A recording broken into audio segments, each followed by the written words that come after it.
अस्सलाम वालेकुम। पिछली वीडियो में हमने प्रॉब्लम 27, 28 और 29 किए थे और इस वर्जन का 22, 23, 24 किए थे। अब हम करने लगे हैं प्रॉब्लम 25 और 26 इस पीडीएफ वर्जन का, और प्रिंटेड वर्जन का कौन सा प्रॉब्लम 30 और 31। ठीक है, जो प्रिंटेड बुक है उसका 30 और 31 प्रॉब्लम है।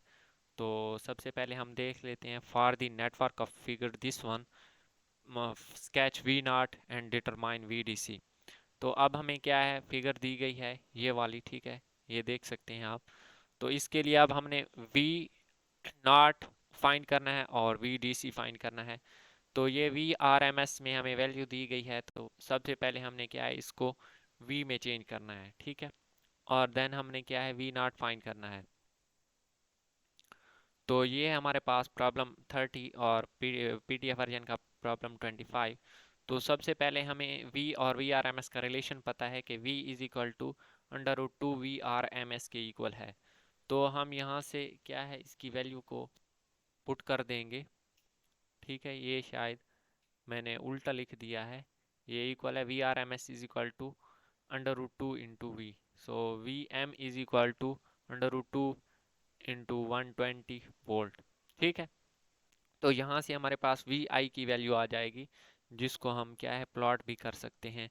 अब यहाँ से ये मैंने क्या है, V I is equal to V naught कर दिया है, because diode is reverse bias, so sketch for V not is, ठीक है। हमारे पास यहाँ से हम देख सकते हैं कि जो डायोड है रिवर्स बायस है, ठीक है। तो जैसा कि हमने पिछले प्रॉब्लम्स में भी डिस्कस किया है कि जब हमारे पास डायोड रिवर्स बायस हो तो हमारे पास क्या है, वो अपोज करता है करंट को, ठीक है। तो हमारे पास इस केस में वी आई और वी नॉट क्या है, इक्वल होंगे। तो अब हम वी नॉट के लिए ये जो वी आई की वैल्यू है, ठीक है, इसी को हमने क्या है, प्लॉट कर देना है। तो ये आएगा 169.7 वोल्ट। अब नेक्स्ट हमसे प्रॉब्लम में क्या पूछा गया है, sketch we not and determine V D C, ठीक है। वी डी सी फाइंड करना है, उसका फार्मूला हमें पता है वी डी सी। अब हमें ये भी पता है कि ये डायोड क्या है, आइडियल है। तो आइडियल डायोड के लिए हमारे पास वी डी सी किस चीज़ के बराबर होता है, वो होता है 0.318 V M. So V M की वैल्यू हमें पता है, तो ये पुट करेंगे तो वी डी सी की वैल्यू आ जाएगी, जो कि हमारे पास है 53.96 वोल्ट। तो ये था हमारे पास प्रॉब्लम 30। अब हम क्या है, प्रॉब्लम 31 देख लेते हैं, जो कि इस प्रिंटेड पीडीएफ वर्जन का 26 है। For the network of figure this one sketch we not and I R. अब हमें ये फिगर दी गई है, इस फिगर के लिए हमने क्या है, वी नॉट और आई आर को क्या है, स्केच करना है। सबसे पहले हम देख लेते हैं, जब हम इसमें से पॉजिटिव साइकिल को गुजारेंगे, ठीक है। तो जब हमारे पास पॉजिटिव साइकिल गुजरेगा तो हमारे पास क्या है, वोल्टेज जो हमारे पास होगा वी नॉट होगा 0.7 वोल्ट होगा, क्योंकि ये देखें यहाँ पे रेजिस्टेंस ज़्यादा है, 1 किलो ओम है, और यहाँ पे सिर्फ 0.7 है। तो हमारे पास करंट क्या है, ये वाला डायोड वाला रास्ता चूज करेगा। जब ये डायोड वाला रास्ता चूज करेगा तो यहाँ से वी नॉट हमारे पास क्या है, 0.7 वोल्ट आएगा। तो अब हम यहाँ से देख लेते हैं, तो मैंने यहाँ पे लिख दिया है फॉर पॉजिटिव साइकिल, तो V not is equal to 0.7। अब वोल्टेज डिवाइडर रूल से की मदद से हम वी नॉट भी फाइंड कर सकते हैं। तो V voltage divider rule V naught के लिए जब लगाएंगे तो वो आएगा V not is equal to R1 V I over R1 plus R2।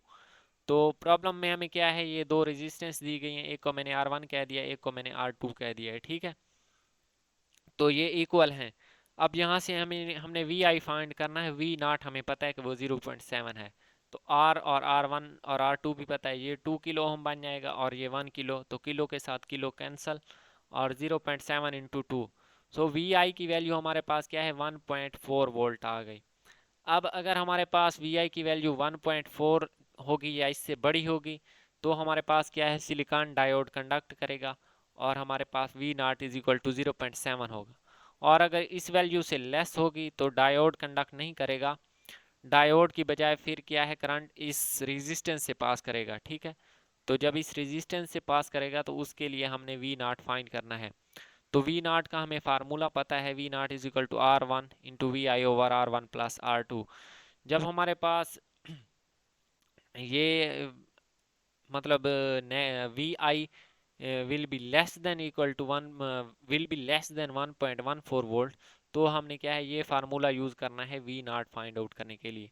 अब R1 और R2 बराबर हैं तो उनकी वैल्यू पुट करके वो आ जाएगा V naught V I over two, V not is equal to V I over two. तो ये फार्मूला हमारे पास बन गया है जब हमारे पास V I is less than 1.14। तो अब हम नेगेटिव साइकिल के लिए देख लेते हैं। तो नेगेटिव साइकिल के लिए वी आई है -10 वोल्ट, तो ये वैल्यू पुट करेंगे तो वी नॉट हमारे पास क्या है -5 वोल्ट आ जाएगा। अब हम इसको सिंपली क्या है स्केच कर देंगे। पॉजिटिव साइकिल के लिए हमारे पास कितना आया था 0.7 वोल्ट, और नेगेटिव साइकिल के लिए है -5 वोल्ट। तो अब हमने सिंपली वी नॉट और टी के दरमियान ये क्या है इसको स्केच कर देना है। अब जो दूसरी चीज़ है हमने क्या फाइंड करना था, यहाँ से प्रॉब्लम से देख लेते हैं आई आर। ठीक है, ये जो रेजिस्टेंस के अक्रॉस हमारे पास जो रेजिस्टेंस है इसके अक्रॉस कितना करंट है, ठीक है, हमने ये फाइंड करना है। तो अब हमने जो वी आई यहाँ से हम सबसे पहले ठीक है सारे जो वोल्टेजेस हैं वहाँ से हम देख सकते हैं। जो इनपुट वोल्टेज है वो वी डी और वी आर, यहाँ से जो हम इनपुट पोटेंशियल देंगे वो कितना होगा, ठीक है, वो इस रेजिस्टेंस से भी गुजरेगा और इस डायोड से भी गुजरेगा, तो वो इन दोनों के इक्वल होगा। ठीक है, इन तीनों का जब सम करेंगे तो वो इक्वल टू 0 होगा। तो सिंपली मैंने यहाँ पे यही चीज़ लिखी हुई है। तो V I is equal to V D plus V R. अब V D is equal to V not 0.7 volt है पॉजिटिव साइकिल के लिए। तो पॉजिटिव साइकिल के लिए हम वी आर फाइंड कर सकते हैं। V R is equal to V I minus V D. अब वी डी हमें पॉजिटिव साइकिल के लिए पता है कि 0.7 है, तो पॉजिटिव साइकिल के लिए वी आर की वैल्यू आ जाएगी 9.3 वोल्ट। अब ये 9.3 वोल्ट है तो हम ओहम्स लॉ को यूज़ करते हुए आई आर फाइंड कर सकते हैं, जो कि हमारे पास बनेगा 9.3 ओवर 1000 ओम। ठीक है, एक रेजिस्टेंस हमारे पास थी क्या है किलो ओम में, तो 9.3 मिली एम्पेयर करंट आ जाएगा। ये पॉजिटिव साइकिल की बात हो रही है। तो पॉजिटिव साइकिल के लिए हमारे पास ये डायोड वाली लूप क्या है यूज़ होगी। अब अगर नेगेटिव साइकिल होगा तो ये डायोड कंडक्ट नहीं करेगा और ये हमारे पास दोनों रेजिस्टेंस वाली लूप यूज़ होगी। तो V I minus V R one minus V R two is equal to zero. ठीक है, ये सारी रेजिस्टेंसेस के अक्रॉस जो डायोड होगा, ठीक है, वो इक्वल टू क्या है 0 होगा। अब वी आर वन और वी आर टू इक्वल हैं तो मैं इसको 2 VR लिख दिया है simply is equal to V I. इनको दूसरी साइड पे ले जाकर पॉजिटिव भी कर दिया है। तो 2 VR is equal to V I हमें क्या है नेगेटिव साइकिल के लिए -10 वोल्ट है, तो V R is equal to -5 volt. अब नेगेटिव साइकिल के लिए वी आर हमने फाइंड कर लिया है, तो सिंपली ओम्स लॉ से हम क्या आई आर भी फाइंड कर सकते हैं, जो कि आएगा -5 मिली एम्पेयर। अब हमने पॉजिटिव साइकिल के लिए भी देख लिया, वो है 9.3 मिली एम्पेयर, और नेगेटिव साइकिल के लिए -5 मिली एम्पेयर। तो सिंपली क्या है इसको स्केच कर देना है। आई आर क्या आ जाएगा -9.3 मिली एम्पेयर और for positive cycle, and for negative cycle -5 milli ampere. और इधर यहाँ पे टी लिखना है, मैंने नहीं लिखा क्योंकि इस ग्राफ का फिर कोई मतलब नहीं होगा अगर हम यहाँ पे इसको टी साथ में नहीं लिखेंगे। तो ये था हमारे पास प्रॉब्लम 30 और 31, ठीक है, प्रिंटेड वर्जन का। और दूसरा अब मैंने आपको बताया है कि वो था हमारे पास, मैंने यहाँ पे साथ में लिखा हुआ है कि ये 25 और 26 थे। ठीक है, मिलते हैं नेक्स्ट वीडियो में इंशाल्लाह। अल्लाह हाफिज़।